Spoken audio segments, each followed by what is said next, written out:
The Best Spiritual Books, Part 1. David Hawkins, The Eye of the Eye, from which nothing is hidden. Hello, this is Shores of Infinity with your host Chris, and this time I'll be talking about some really helpful books. The first one is David Hawkins' The Eye of the Eye, which has been recommended to me a few years ago, and I really like it. Thank you for the recommendation. Of course, there's always the question, how helpful are books anyway? Because there's always the danger that the mind thinks that it has experienced something that it has only read or heard about. So reading something is not the same as experience something, of course. It can become theory easily and incorporated into the madness of the ego and the mind. Nevertheless, since I've been reading Sri Aurobindo and some other equal authors like Meher Baba, I noticed that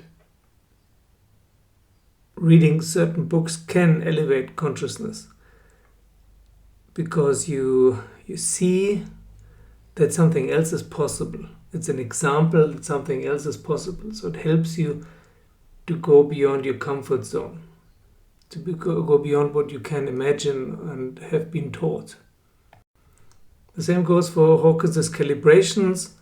They can be misused and misunderstood and misguided, of course, and again the ego will try to find ways to take this and incorporate it into its own structure and then to do spiritual bypassing and megalomania.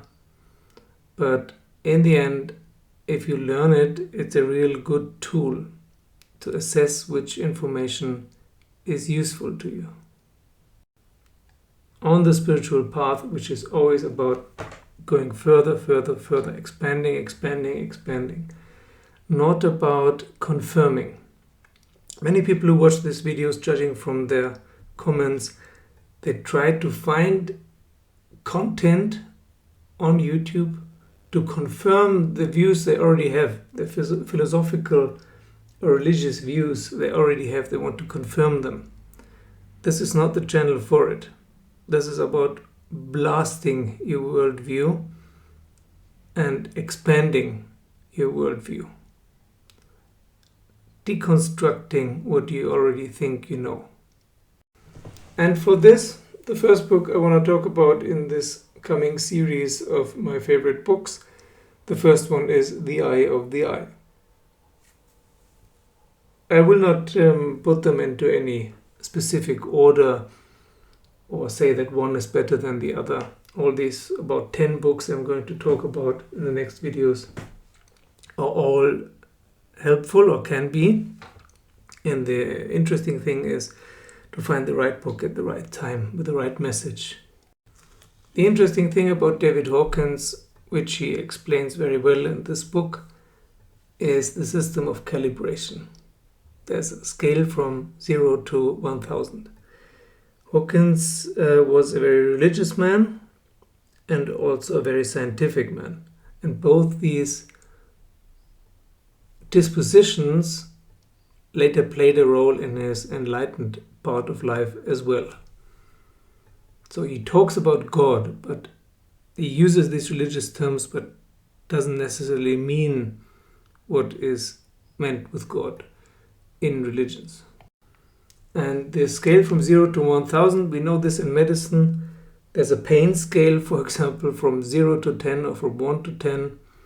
So he used a similar method to measure consciousness from 0 to 1000, where the average nowadays is around 200. Below 200 is not good. Then you're caught in very negative patterns and energy fields like shame and guilt and fear and greed and so on. And everything above 200 is nice.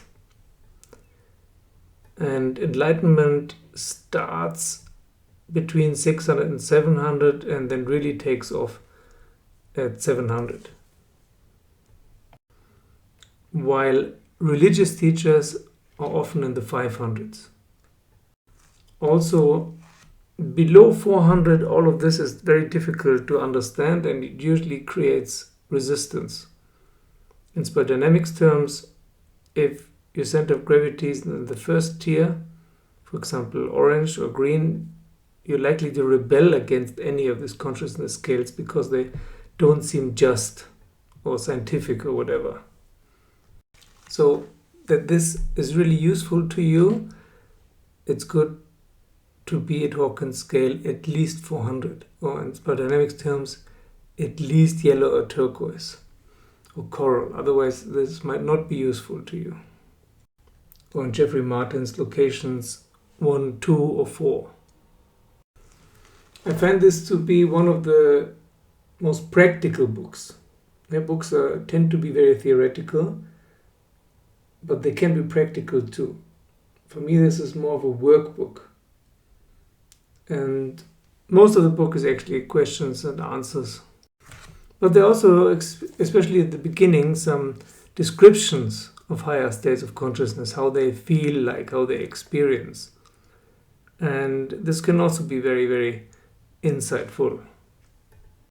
Yet he himself also warns against theoretical knowledge. He writes, for example, the risk in providing information is that the listener's ego will try to assimilate the information as data by the intellect, and there it stops. There are spiritual students who have attended literally hundreds of workshops and lectures and have rooms full of spiritual books, but have not moved forward in awareness at all. They are at a standstill. The search goes on to the next workshop and the next book, the next guru, and so on. Spiritual work is not of the intellect, which I agree to wholeheartedly. Yet, it can still be helpful to write a book like that and to read a book like that. Because the information has to be out there. It's not a secret knowledge, nor should it be not mentioned at all, because otherwise we only have access to false information. We only have access to falsehood. So it's a good counterweight somehow in the world of duality, in the gross world. Somehow we have to, as spiritual oriented people, we have to find also a compass in the gross world. Once you enter the subtle and the mental world, you are suddenly without a compass. So you have to find a new compass. The old one doesn't work anymore. The old compass is self-aggrandization, desire, pretending to be someone. Now, once you try to be authentic and honest and open and can perceive energy fields and mental fields, then you need some other tool and some other information. Otherwise, you not only feel very lonely, but also very lost. And nothing makes sense anymore. This can be a horrible state called coral in spot dynamics. Or yellow, also possible. But if you have books like Meher Baba's and Sri Aurobindo's and David Hawkins's and Jed McKenna's and so on at your disposal, then you can see, okay, what I'm going through is normal. It's okay like that. That's how it is. It's not suddenly that a light goes on and you're enlightened, instant enlightenment, and that's it forever. That's not how it works. As Jed puts it, it's a long and arduous path, which consists of long and arduous paths. And now, of course, if you read books which are written at the end of people's lives, looking back on their long and arduous path of 30 years or more, we sometimes forget as readers, and also the authors sometimes forget what they were going through to get there, to arrive at where they have arrived by the grace of the divine. They have fulfilled their destiny, but it wasn't a moment It took them years or decades. The compass that David Hawkins found for himself is based on kinesiology, but he developed it into a CD called calibration. So he developed a method which can be learned by anyone, but it will take years or decades to learn this and to perfect it, where you can measure consciousness. And he used the scale from 0 to 1000. He just decided that 0 is the minimum, or 1 is the minimum consciousness, and 1000 is the maximum consciousness available to us on this planet. Now, if you meet or hear of any teacher, or watch YouTube videos, or read books, or whatever, you can use this method of calibration not to judge someone, but to see, okay, is this message really a higher message? Because often religious or spiritual messages get sold as such, but they're not. They can even be below 200. What you need is spiritual messages of 500 plus. Better even 600 plus or 700 plus. Those are valuable information to some degree on the path. Until you're there yourself, then they have no value anymore. So sometimes I hear of a spiritual healer or a spiritual master, and then I can use it just to see, is it worth looking into it or not? Because also my time is limited. I cannot read everything and watch everything. But sometimes it's a good input. Like David Hawkins himself, for example. I hadn't heard of him until a few years ago, and then someone recommended him to me. I looked into it, and it was very worthwhile. And since I had already learned kinesiology earlier, and even Subud even earlier, I could immediately use this calibration and fine-tune it and hone it. That's why I'm saying it's a practical book. If you acquire this skill or this CD, you always have to be careful with CDs, but this one is a useful one. It's just be careful that you don't use it to self-aggrandize yourself. At the point where you think, or your brain thinks, oh, I'm great, I can measure consciousness now, it's over. You lost. Calibration is not an action that you do. Calibration is an energy field you plug into,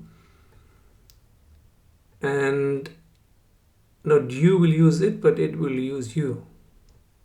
As an example, for example, he calibrates the Christian Holy Bible, the King James Version, and he differentiates between the Old Testament, the New Testament, the Genesis, the Psalms, the Proverbs, and so on, the relation. And surprise, surprise, you can see that it is not a homogeneous book. Different chapters calibrate differently. And also translations are very important. It's a difference if something is translated from Aramaic or from Greek or Latin or any other language. He calibrates the Lamsa Bible, only the New Testament, without the Revelation, at 880, out of a scale of from 0 to 1000. 880 is a lot. If this were the case, this would be the highest calibrating book on the planet, probably. But only the New Testament, without the Revelation, in the Lamsa translation from Aramaic to English. While the Bible most people use calibrates at an average of 475. So I hope by this example that you see the usefulness. Also, I want to point out that I'm allowed to quote passages from books. It's not against copyright, because the last time I published video on David Hawkins and his consciousness scale. David Hawkins' wife or some other successor, inheritor, whatever, complained to YouTube, which is not nice. I didn't infringe upon any copyrights. So please don't do that. Plus, for those who get money now from selling David Hawkins' book, this is free advertisement. It's not meant to be an advertisement, but it is an advertisement indirectly. Some people might actually buy the book, which is also available as an audiobook with a very good narrator and very nice to listen to. It's a long book, more than 400 pages, but half of it is discussions and question and answers. My favorite part of the book is actually chapter 1, The Presence, where he describes his own inner experience of being in a higher state of, so-called higher state of consciousness. This is very cool. I've never read anything like it. For a good friend of mine, this book has become his Bible now. You have to be careful, of course, to not elevate anything too much. It's not a Bible, of course. Nothing is a Bible. Nothing is an eternal truth. Anything that can be put into words is in itself, to some degree, faulty and imperfect. To use David Hawkins' own method on his book, this book calibrates at an average of 750 on the Hawkins scale, which is a lot. Just as books that calibrate at 700 or above are super rare. Very, very rare.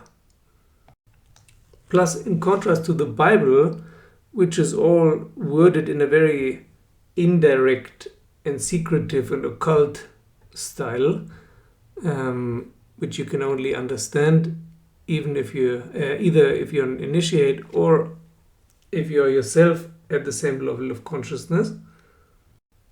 David Hawkins has a very simple and clear and succinct and direct way of putting things that is easy to access. Okay, that's it for today. Thank you to all my Patreons. Thank you for joining me as a patron. Thank you for liking. Give the video a thumbs up. If you liked it, it helps other people find the channel, and see you soon. You can also, if you like, recommend or suggest books for review here.